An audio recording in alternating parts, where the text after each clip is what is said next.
So in this first example video, I'm going to show you how I've built out some modular lead magnet flows for my double your freelancing business, this one, so that I can kind of scaffold out new lead magnets pretty easily while managing a lot of the complexity that I have in Bento. So the main challenge or like problem to solve is that I have this evergreen newsletter within Bento that emails everybody who's eligible every week or whatever. And when somebody signs up for a new lead magnet, we might want to pause those emails while they are going through the welcome sequence for that lead magnet. So we need a system for kind of managing somebody's eligibility for these different things and making it easy to create and release new lead magnets that people get welcome sequences for. So the basic setup in Bento that I have in place is that every individual lead magnet with a corresponding welcome sequence gets its own flow that handles the sending of the first thank you email that contains the link to the lead magnet, and then the welcome sequence itself. I'll go into this in a little bit more detail, but the thing that is kind of the key here, oh man, it blurred this. I'm trying to find a way to blur out my subscriber info without blurring out everything else. This obviously didn't work. All right, maybe this will work. Let's see. Yeah, look at that. So the thing that's important about how this fundamentally works is that I have this one event in Bento called lead magnet fulfillment init. This is a generic event, but that event carries event details of the lead magnet slug, and the trigger for this specific flow, the trigger looks for that lead magnet slug being set. Jesse recently, like at the time of recording, got rid of this advanced event trigger node, which I actually really like that one. I don't like the new trigger node as much. So if we wanted to create this from scratch with the only one that's there for now, you would have to use the advanced liquid filter and essentially do all of this stuff with that, which I think will be a little more complicated. Maybe he'll bring it back. I'll probably flag this for him. But in any case, this is how this one works. They have to have this event name, and this has to be in the event details. And since this is the welcome email, we pass through the skip welcome email as true if we want to skip the welcome email. So in this case, we only send the welcome email if skip welcome email does not equal true. So this basically gives me flexibility that if I wanted to add somebody to the lead magnet itself or mark them as getting it or whatever, but not send the welcome email, I could do that. One thing you'll notice that I like to do for complicated flows like this is I use comments with I hit enter a bunch of times within it to make them really tall so that I can kind of draw out little sections and keep myself organized with notes about how everything works, and use boxes as these dividers and little SOPs when I need them. And earlier in the training, I gave some guidance about how I use these sticky notes to annotate stuff. And you'll notice that most of these have little sticky notes just to remind future Zach how all this stuff works. And I'll talk about how this actual welcome sequence gets triggered. But you'll notice the main difference is that over here, this one was lead magnet fulfillment init, and this one is lead magnet sequence init. So both are generic, but both pass that lead magnet slug, and that's the backbone of this modular system. And then from here, nothing is really that fancy. We send the emails, we do the business day delay, stuff we talked about before, and I'm basically using my flow to orchestrate the emails rather than a sequence. This is typically how I send automated emails, is in a flow. This one here is a newsletter that is also in the welcome sequence. So I have a little bit of logic that mirrors how my evergreen newsletter works, so that I actually basically here in this split, I make sure somebody's shadow newsletters received field does not contain this newsletter slug in order for me to send it to them. So I'm not double emailing them the same email. And as you'll learn in that other example video, the way that this flow pretty much works for the newsletter is first I check if somebody has received the newsletter. If not, I send it to them, and I add it to their shadow newsletter field. And this here, basically, I'm first set a temporary field of the issue that we're merging, and then I call an event that merges it. And that function, this like shadow newsletter merge sent email, it's basically just a tiny little function in a flow in Bento that looks at the custom field for that temporary value, appends it to their newsletters received, and then clears out the temporary field. So that's what this little chain is doing. And then it flows into the other email. Everything from there is pretty simple. And the main thing that we're doing within these welcome sequences that's interesting is finding a way to mark the welcome sequence as active separately from marking the lead magnet as opted in for. And so that's what we can see if we go here and I search lead magnet in my tags. We see this lead magnet has both an opted in tag, which somebody receives and then they keep it forever, and then a welcome sequence active tag, which gets removed when they either complete the welcome sequence naturally or unsubscribe from it. And that's why there's this disparity between the two. So that's the high-level overview of the chains. Where are we? The chains within here. One of them is the welcome sequence chain. One of them is the fulfillment chain. And so now the next part is the overall orchestration. So now for the generic modular orchestration part. So we were previously within one specific lead magnet. And then this flow here is called all lead magnets. So this is the one that essentially fires off the one we were just looking at. So from within my N8N automation, I fire off this custom event, lead magnet opt-in by slug. And that's what kicks off this automation chain. And the first thing that I do in here is first off, subscribe them just so that they are indeed subscribed. This is important if somebody unsubscribed before. We need to mark them as indeed being subscribed.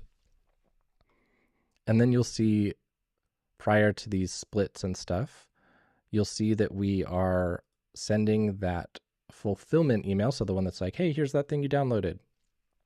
We fire off that event, pass in the details that it's expecting. So pass in the lead magnet slug from the event details. And this is what makes it modular. Whenever from N8N or whatever, whenever I call this event, I always need to pass that lead magnet slug in order for everything to work properly. And so we call this event with the lead magnet slug. And then over here, as I showed you before, it's listening for this event with this specific slug. So if this lead magnet slug was passed, it'll trigger this chain. If a different one was passed, it would trigger a different chain. And if one was passed that doesn't correspond to any chains, nothing would happen. And it would be like a silent error. And then before going into all of the heavier like tagging and adding to the welcome sequence and stopping the newsletter and stuff, I first make sure all of the required fields are actually set. So for example, I made this little magic split where I essentially look and say, like, was there a lead magnet slug? And then later I could add a bunch more checks. And if any of the like big problem ones happened, I could just set it to false so that they don't continue any further. And we don't try to like do stuff for them if they don't actually have a slug stat. And this is important because down here, we're going to add a tag called lead magnet slug dash welcome sequence active. So if we didn't check first to make sure that I actually passed a lead magnet slug, some subscribers could technically get like empty space dash welcome sequence active, which would be bad.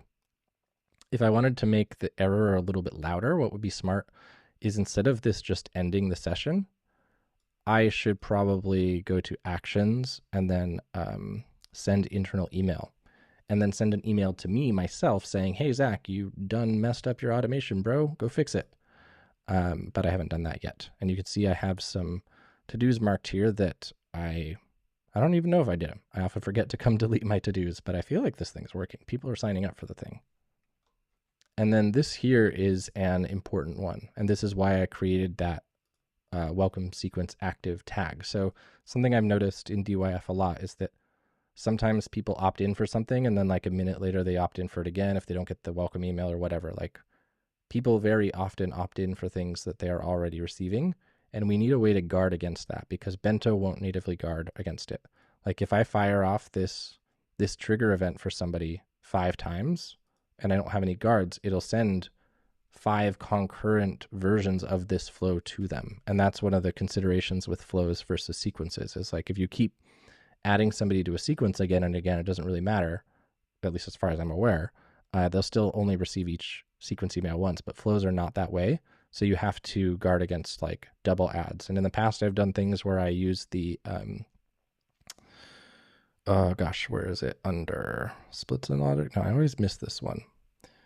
the one where you can kill versions of a flow. Why is this so hard for me to find? Hold on. Okay, it was just off screen. Splits in logic end flow.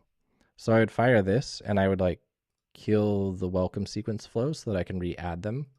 But then that's also not great because if they've received 2 emails from that welcome sequence and I just kill it, now they're going to start again if I re-add them, which wouldn't be a good user experience. So this process here of like just not adding them again if they're currently in it, to me is the best solution. But it requires that we have some way of tracking if they're currently in it versus not. And so my solution there was that dynamic welcome sequence active tag, which gets cleaned up when they naturally end a welcome sequence. So that's what I was showing you here. And then it also gets cleaned up if they unsubscribe from it. And that unsubscription I handle in the global orchestrator. So if they end a specific lead magnet sequence, like they say, I don't want this anymore, just put me back on the newsletter. That's a special trigger link that I have, which I'll show you in a second. And then additionally, if they globally unsubscribe, so like, Zach, I don't want any of your emails anymore, we also will kill the straggler session and remove them.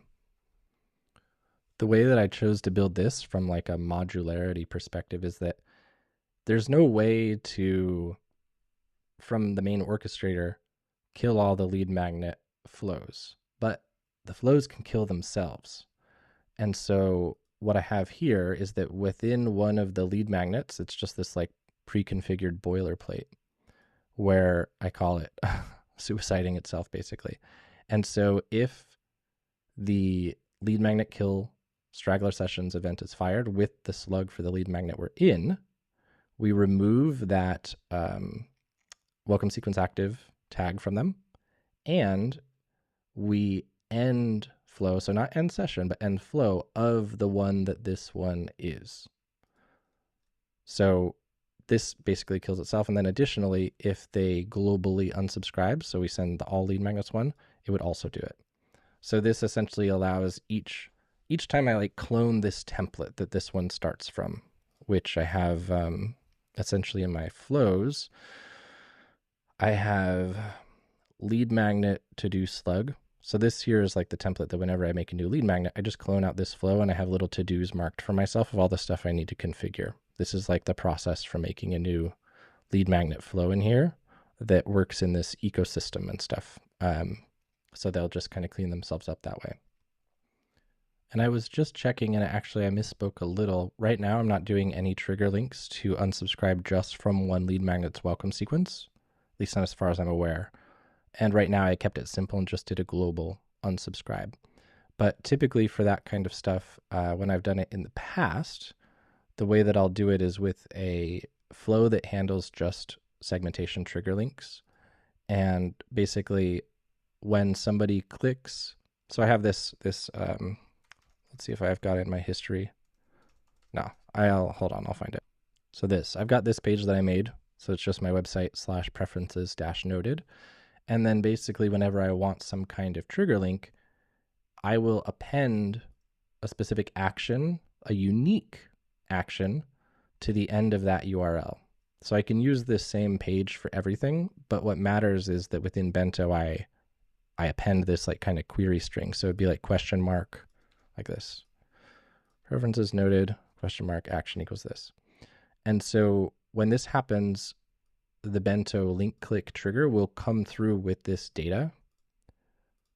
And so in this case, email link clicked contains this. And then I can do whatever they're asking for. So if I were to have people unsubscribe from one sequence, so like I've got this, they can opt out of podcast ones, they can opt out of this waitlist thing, whatever. That's how I would do that for these sequences. I just haven't done it yet. So that's the build.